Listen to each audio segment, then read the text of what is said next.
अगर आपको हमारा ये वीडियो पसंद आया हो तो इसे लाइक और शेयर जरूर करें और हाँ, हमें सब्सक्राइब और फॉलो करना ना भूलें।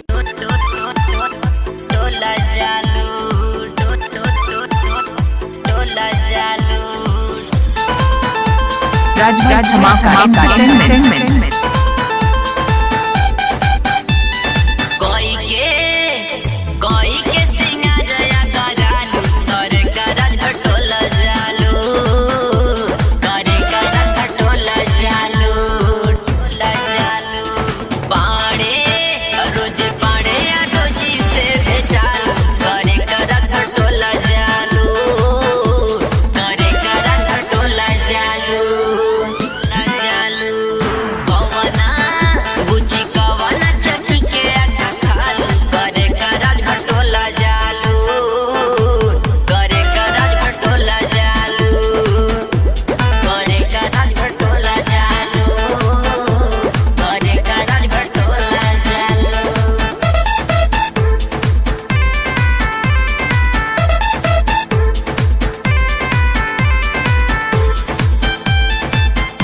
राज धमाका एंटरटेनमेंट।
मिले जालू करे करल भटोला जालू, करे करल भटोला जालू।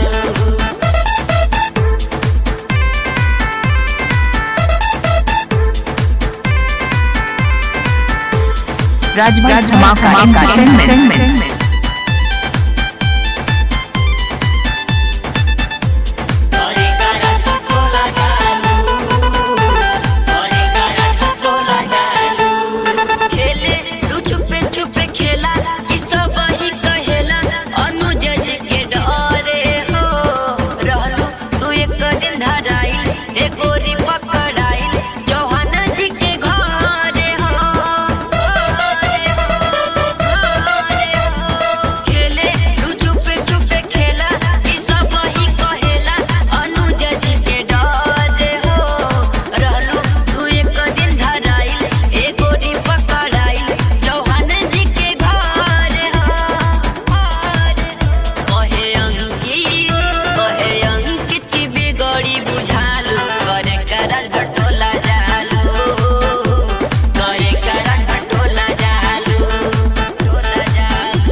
राज धमाका एंटरटेनमेंट।